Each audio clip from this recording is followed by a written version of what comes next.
Item number 2 is the approval of minutes for January 21st. Any changes, corrections, or additions of the minutes?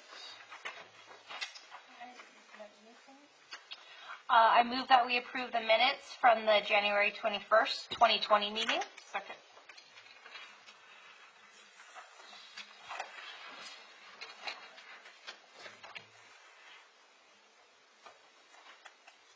Okay, it is approved.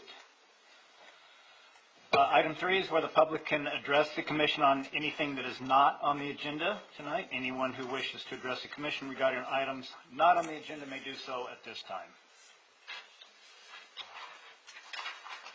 Okay. Item number 4 is the conditional use permit number 19013, AT&T Peregrine Towers, 80-foot high wireless tower. Good evening, Soledad. Good evening. Tonight I'm going to be presenting CUP 19-013, Peregrine Towers. The applicant, Peregrine Towers, the representative is Michael Hanna. Veronica is here to represent him. And the project location is 200 feet south of the southwest corner of Florida Avenue in Columbia. The proposal is an 80-foot monopine, 12 panel antennas with 2 additional co-locations in an enclosure that's 40 by 35 square feet. 40 by 35, 3,400 square feet. The enclosure will be made out of slopestone and it'll be 8 feet in height. Presently, the site is a vacant lot. It does have chain link fencing around it. There is a drive approach and an entrance at Columbia. And at this time, the property is paved with asphalt halfway down the long side. Here we can see the general plan land use map. The zone is community commercial. The zoning, C2. And here's an aerial view of this entire site, and then the solid is where the enclosure is proposed. These are the elevations for the north and west end. You can see the height of the monopine, the 3 set of antenna, and the proposed height. This is the site plan showing the property and the location where the enclosure will be located, residential across the street in the county, the church adjacent to the south, some commercial buildings, and apartments down here. These are the photo simulations showing what the site will look like from Florida Avenue. From Yale, and then from Columbia. The Planning Commission has authority to approve and review the CUP, and they may approve it, deny it, or modify it. There was a notification given to the property owners and tenants for a 500-foot radius. It was also advertised in the press enterprise, and this gave a 10-day notice. We did receive one phone call from Ms. Presadio. She was concerned with the harmful effects from the frequency waves. I did speak to her after consulting with staff, and studies demonstrate that there are no harmful effects, and we do have a requirement of 200 feet distance from residential, which this project is meeting.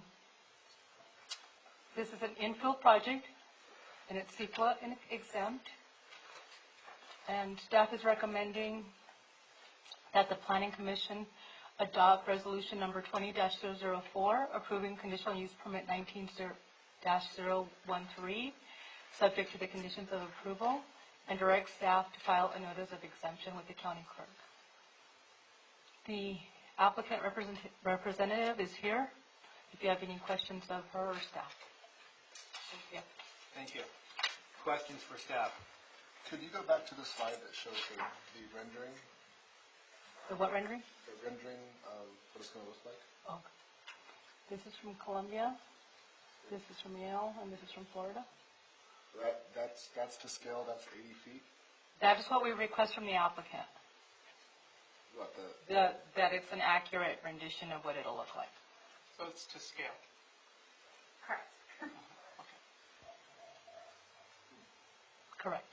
So since it's been a while since we've done one of these, can you remind this panel what, I remember there was some conditions that we can deny, but there's certain things that we have to do or to prove to deny, and not that we're going to, I'm just saying what are the parameters that we would have to follow, because I know there's perception by the public that, so one of the questions is if there are no harmful effects, which I've heard before, what's the reason for the 200 feet? Is that just as a, because it's an eyesore, or?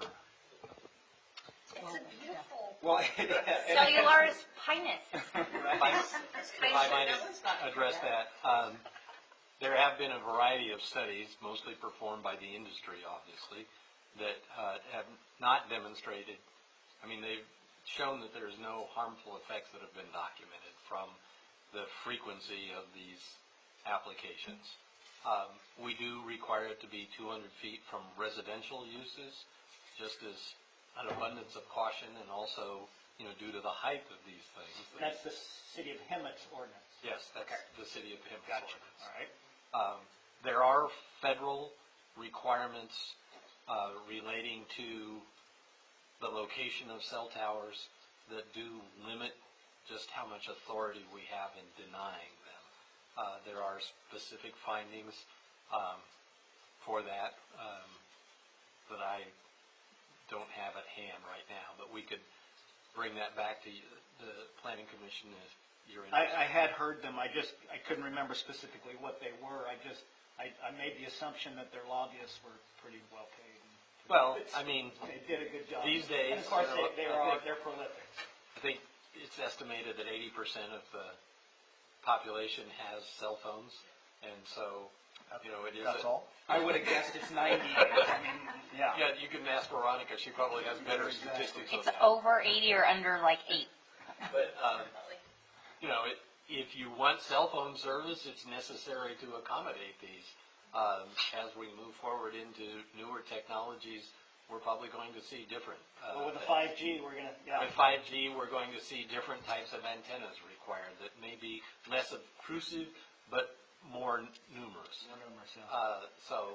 But in essence, federal law does limit the authority of local jurisdictions to deny these without very specific cause. Okay, thank you. Yeah. Yeah, where do you know where Ms.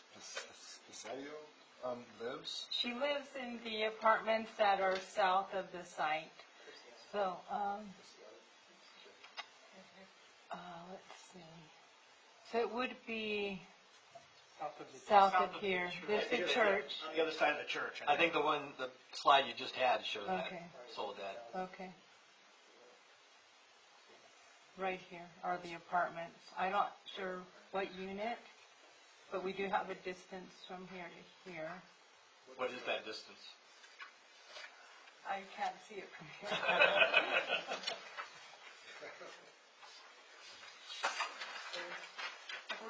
Yeah, across the church, I would imagine it's probably 1,000. At least, So if lights start lighting up inside the church as soon as it's translating, then you can attribute that to a couple different things maybe?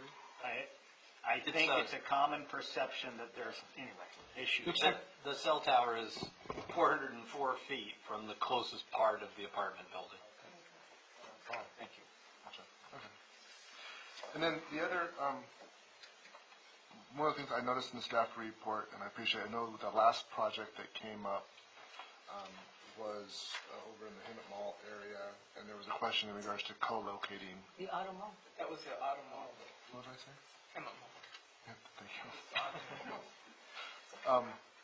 And so there is a plan to support 3 future carriers here, and then I saw that in condition approval number 14, we're trying to, the applicant to provide a letter of consent agreeing to future co-location. Yeah, in their letter that they provided, that is in the exhibits, they do refer to co-location. It doesn't specifically say a specific company, but that they have the room and the availability for co-locating. Just so that we don't get another tower like, 1,800 feet or whatever that minimum or maximum distance is, and say, well, we can't do that because their equipment doesn't work well with our equipment. I think that was the main kind of justification on the last one as to why they could not co-locate on the existing tower that was there. And The so, city does require that these cell towers be a minimum of 500 feet away from another cell tower. that's all. I thought it was more than that. Oh, just 500 feet? You could actually have a rope and 2 cans. When you need a all rope. That, 500 feet, that's the minimum distance? From cell tower to cell tower, yes, that is correct. Wow. Okay. Anything else for staff? I will open the public hearing, and if we could hear from the applicant first. Good evening. State your name and address for the record, please. Good evening. My name is Veronica Arvizu. I live at 29504 Masters Drive in Murrieta. I'm here representing Peregrine Towers, and just to let you know about the company a little bit, our situation is we're a BTS company, which means built to suit. So carriers will come to us so that we can build from scratch, permit, do all the entitlements and the leasing for such towers, and then so we build them. And so AT&T will be our first tenant on this. After the fact that we market to other carriers so that they don't have to go about, building new towers close to us. We actually market for their benefit, which is why we do a 3-carrier tower. That's what we design. That's what we want. So we want all the carriers to come. But that is a 3-carrier tower. So Correct. Those 3 things are not for different things for AT&T. Correct. Okay. So It's there's one AT&T, and ostensibly the 2 could be. Correct. It's structurally designed for 36 antennas. Okay. So each carrier usually has 12.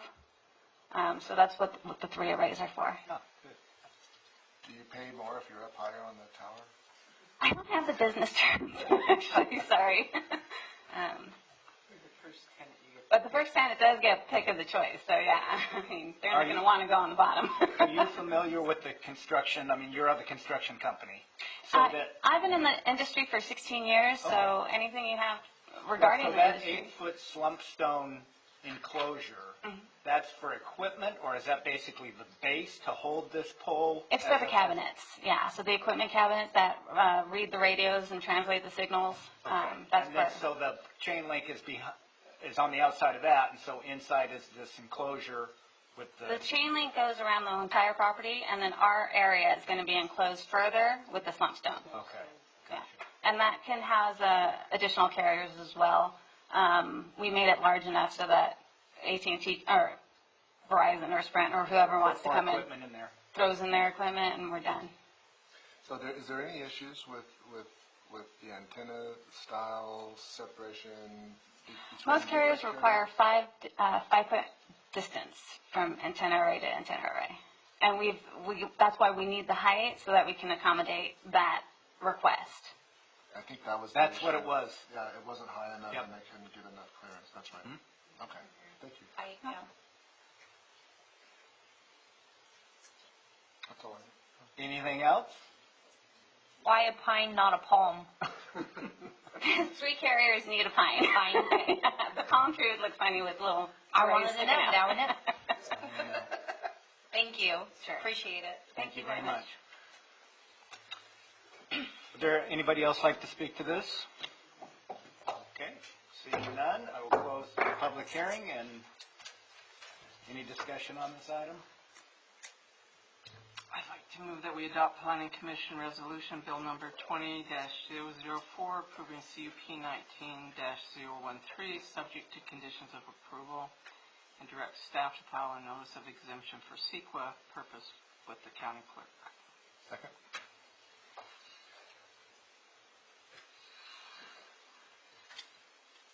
Okay, that is unanimously approved. Thank you. All my friends with AT&T will quit having that excuse. I can't return They your have it call. on the west end, now on the east end, Just right? one tower, though. Yeah.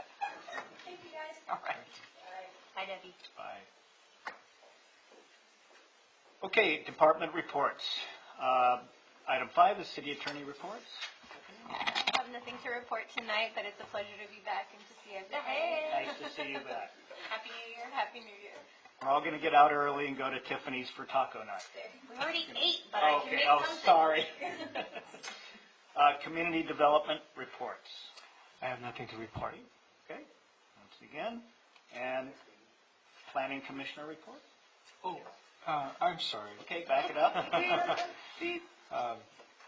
So the February 18th, we do not have any items ready for you guys, so we would like to cancel that and reconvene in March. Okay. No problem. Works good. My report was gonna be, I'm not gonna be here for February. Okay, well, that works for you. So, planning commissioner reports.